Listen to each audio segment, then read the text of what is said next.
Welcome to Kohli soda சமையல். இன்னைக்கு நம்ம என்ன பார்க்க போறோம் அப்படின்னா சிக்கன் பிரியாணி தான். சிம்பிளா எப்படி செய்யலாம் பார்க்கலாம். அதுவும் விறகடுப்புல தான் நான் செய்ய போறேன்.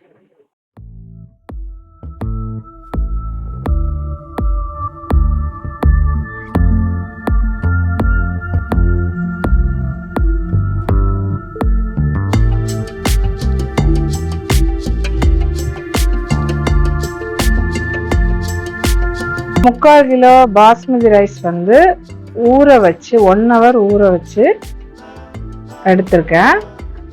இது இருக்கட்டும். அப்புறமா ஒரு 3/4 கிலோ சிக்கன், அப்புறமா கொஞ்சம் வெங்காயம், தக்காளி, மல்லிக்கீரை, பச்சை மிளகு, தயிர், இஞ்சி பூண்டு, இறைச்சி masala, mutton chicken masala, chilli எல்லாமே எடுத்திருக்கோம். அப்புறம் இந்த ஸ்பைசி ஐட்டம் இப்போ நம்ம பண்ணும்போது எப்படி பண்ணலான்னு பார்க்கலாம். வாங்க சமைக்கலாம். இந்த மாதிரி ஆவி வருதுன்னு சூடாயாச்சு. இப்போ நம்ம என்ன செய்யணும், இந்த அரிசியை இதில் கொட்டிடணும்.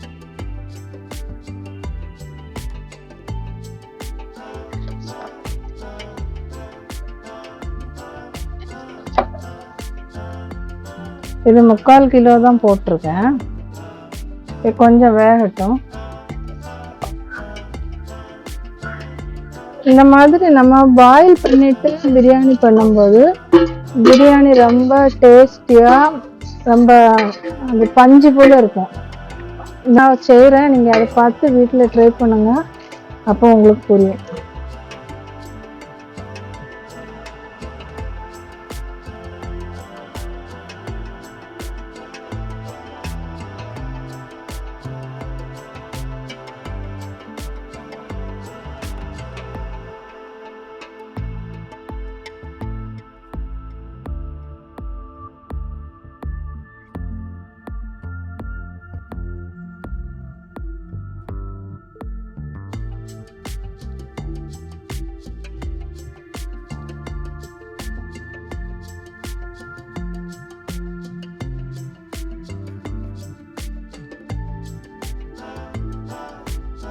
பிரியாணி சட்டி வைக்கலாம்.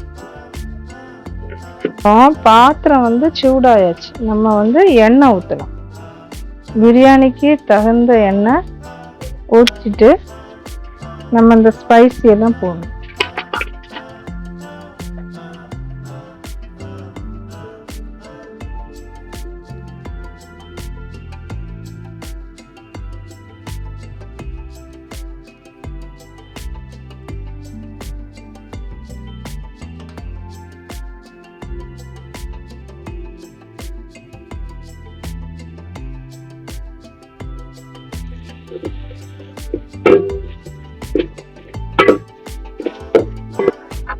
இப்போ வெங்காயம் கொஞ்சம் வதங்கினோன்னா இஞ்சி பேஸ்ட்,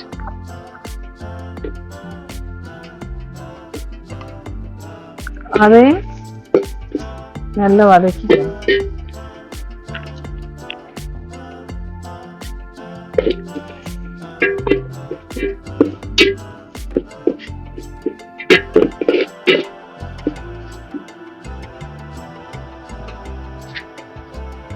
இது கொஞ்சம் வதங்கின உடனே தக்காளி, மல்லிக்கீரை, பச்சை மிளகு எல்லாம் அப்படி போட்டுக்கலாம்.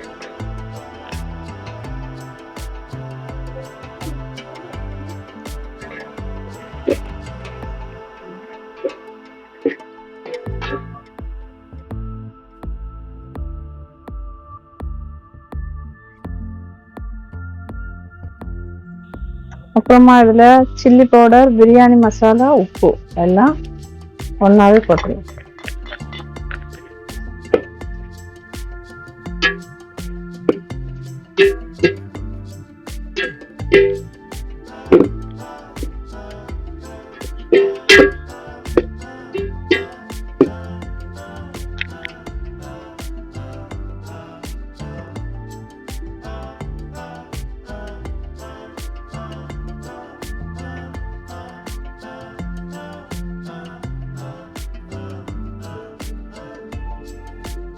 இப்போ தயிர்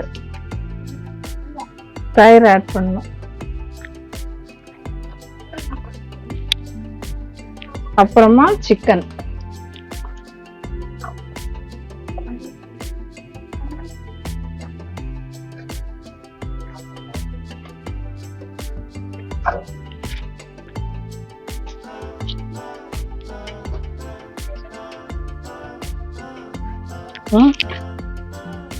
எல்லாத்தையும் சேர்த்து வதக்கணும்.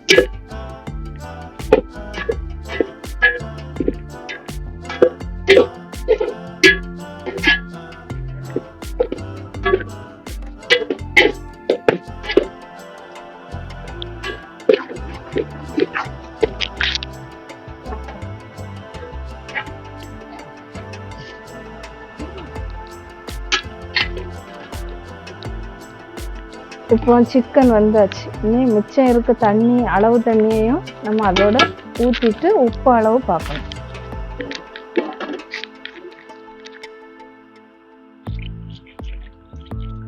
இதை நல்லா கொதிக்க விடணும். கொதிக்க விட்டுட்டு தான் அரிசி போடணும். இது இப்போ கொதிக்கட்டும், நம்ம அதோட மூடி வைச்சு.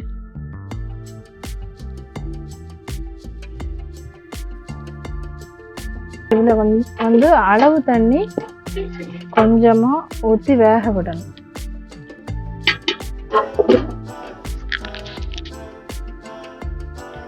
மூணு கப்புக்கு 4.5 கப்பு தண்ணி. ஆனால் 4 கப்பு தான் வச்சிருக்கேன். இதில் பாதி ஊற்றினா போதும் சிக்கன் வேகிறதுக்கு. இப்போ சிக்கன் வேகட்டும்.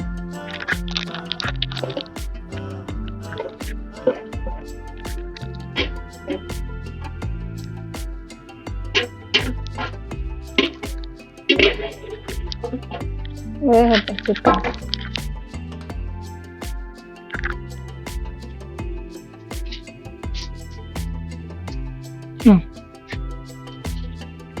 கொஞ்சம் மூடி வச்சு மூடிடலாம்.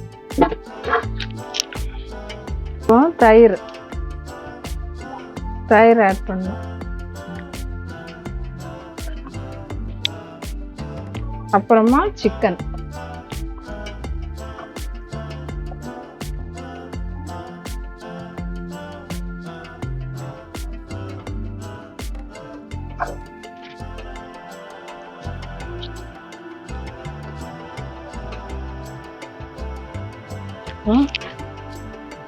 எல்லாத்தையும் சேர்த்து வதக்கணும்.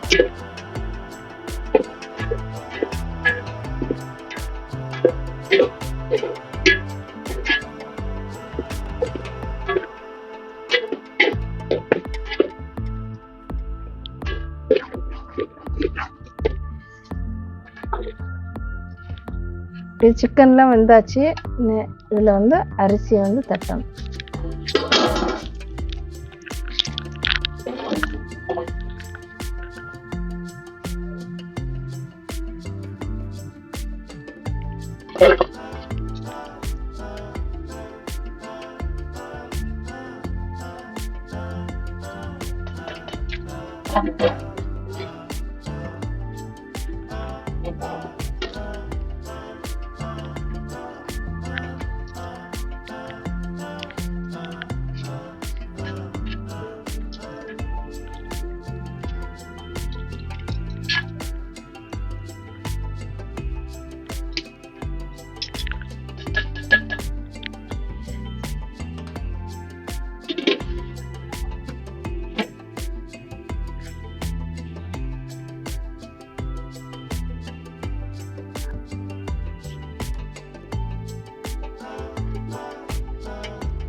இப்போ பிரியாணி வந்து நல்ல பஞ்சு போல ரெடி ஆயிடுச்சு.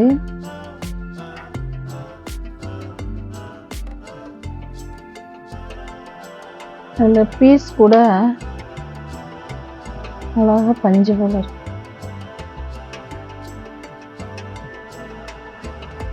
பஞ்சு போல ஆயிடுச்சு பிரியாணி. விறகடுப்புல உள்ள பிரியாணி. இது எப்படி இருக்குன்னு நீங்களும் செய்துட்டு கமெண்ட் பண்ணுங்க.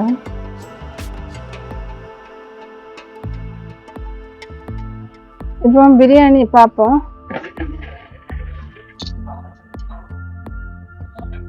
இப்போ பிரியாணி வந்து வெந்துருச்சு. இப்போ மேலே வேகிறதுக்கு நம்ம தம் போடலாம். இப்போ இந்த கனல் கொஞ்சம் எடுத்து இந்த தட்டுக்கு மேலே வச்சிடணும். அப்போ மேல் பாகம் கொஞ்சம் வேகும்.